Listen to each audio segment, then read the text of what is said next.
लाखों रुपए के लेन देन और चरित्र संदेह के चलते अपने किराएदार की मदद से करीबी मित्र ने जसूजा सिटी निवासी अनुपम शर्मा की लकड़ी के टॉल में गला घोंटकर हत्या की और फिर आरा मशीन के हैंड कटर से अनुपम की लाश के टुकड़े कर बोरे में भरकर 90 क्वार्टर भूलन स्थित नाले में फेंक दिया गया।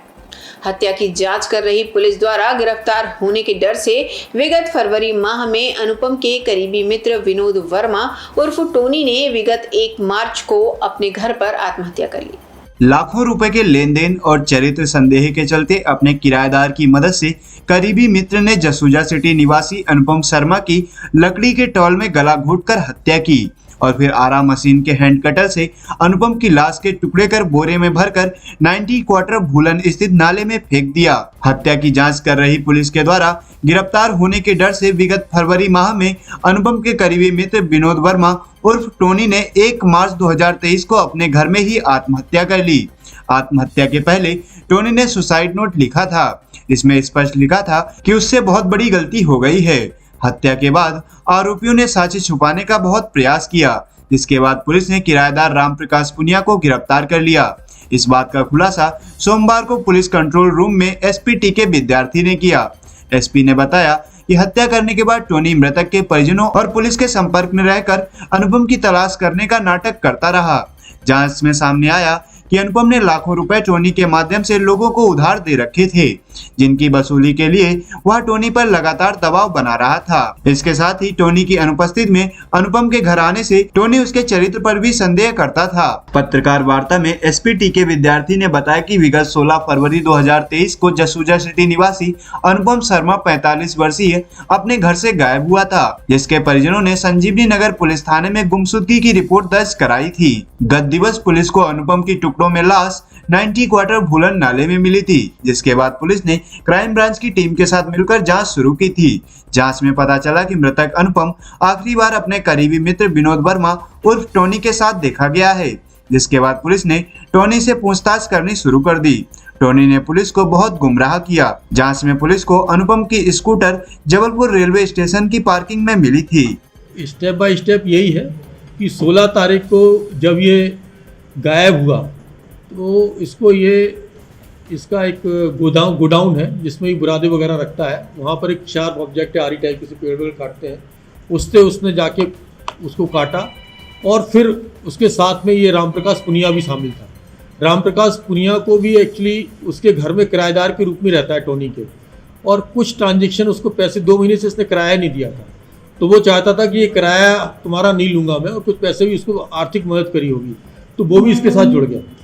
इस तरह से संयुक्त रूप से इन्होंने वारदात को अंजाम दिया। कुछ इन्होंने मैसेज वगैरह किए कि अब टोनी जो उसका मोबाइल फ़ोन था अनुराग का मोबाइल फ़ोन अपने पोजीशन में लेके कि अब मैं मौन व्रत रख लिया हूँ, अब मैं धार्मिक यात्रा के लिए नासिक निकल गया हूँ, परिवारजन कन्फ्यूज हो जाए कि ये व्यक्ति कहीं अब घर द्वार छोड़ के बाहर चला गया है, और उस कन्फ्यूजन में तब तक डेड बॉडी वगैरह को उन्होंने डंप कर ही दिया था, डिकम्पोज हो जाती है और हत्या का पता रसी डेड बॉडी कहीं मिलती ही नहीं को, तो गुम इंसान में ही मामला खत्म हो जाता। लेकिन कहीं ना कहीं इसमें पुलिस की सक्रियता रही और ये मामला डिटेक्ट हुआ। कितने टुकड़े किए गए, बॉडी के कितने टुकड़े अभी तक बरामद हुए हैं, कितने मिसिंग? कुछ मिसिंग है और उसमें कई पीसेस हैं उसके। रामप्रकाश छोड़ के चला गया था नासिक। बेसिकली ये मुंबई में काम करता है, फिल्मों में आर्टिस्ट के रूप में कुछ छोटे मोटे काम उठाने करने के, छोटे टाइप के, फाइनेंशियली वीक है, और उसने वहीं के एक आर्टिस्ट से शादी भी कर ली है। बताया उसने, सारी चीज़ बताई ना, तभी ये सारी चीज़, नहीं तो रामप्रकाश नहीं बताता तो हम ना डेड बॉडी रिकवर कर पाते कभी, और डेड बॉडी वो कहीं ना कहीं ये लोग लेके चले जाते हैं। पैसा जो कहते हैं ना, आपको एक 3 बात है, जर जोरू और जमीन, तो कैरेक्टर को लेके भी बात भी थी और पैसों को लेके भी बात थी। कैरेक्टर में क्या है कैरेक्टर? अब देखिए, इस मामले में हमारी कुछ सीमाएं हैं। हम किसी ऐसे व्यक्ति का, जो व्यक्ति अभी मौजूद है, उसके कैरेक्टर के बारे में कुछ भी डायरेक्टली कमेंट नहीं कर सकते। तब भी ये किसकी, मैंने बताया कि ये टोनी को डाउट था उसके कैरेक्टर पे, टोनी को वो एक सीजर है जिसको सीजर अभी जब्त किया जाना है। रामप्रकाश स्पेशली बुलाया नहीं होगा, वो तो चूंकि आरा मशीन में कहीं ना कहीं वो चीजें इस्तेमाल होती हैं, तो उसी का हिस्सा था। सर, कितने शरीर के कितने हिस्से अभी भी मिसिंग हैं? अब जो हिस्से मिसिंग वो भी वापस कोशिश कर रहे हैं कि वो लोकेट हो जाए।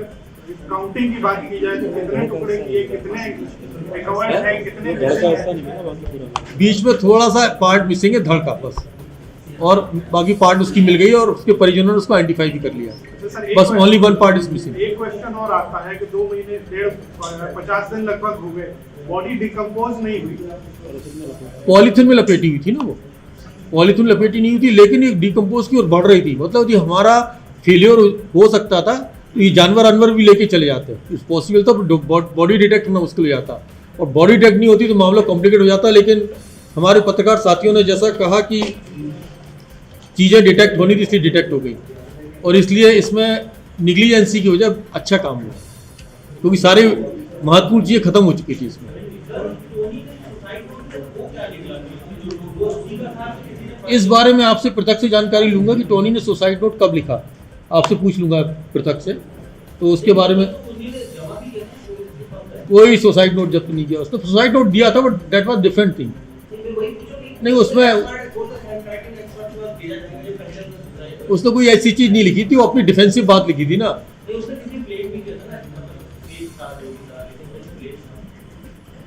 उससे कंसर्न नहीं है, ब्लेम नहीं किया। किसी को ब्लेम नहीं किया था। It is not concern at all. Simple note था ताकि वो अपने आप की मौत को जस्टिफाई कर सके कि भाई मैं चला कुछ गया। और कड़ी में जुड़ेंगी कि बस दैंड हो चुका है, दैंड हो चुका है कि कुछ और भी कड़ी आपने? अभी तक हमारे इन्वेस्टिगेशन में केवल वेपन की बरामदगी शेष है। यदि आपको कोई और जानकारी मिल जाती तो अगली कड़ी वो होगी। आरोपी वगैरह कुछ और अभी आपको लगा है कि और? नहीं, कोई आरोपी नहीं है इसमें। 2 ही लोग थे जिन्होंने मारा है।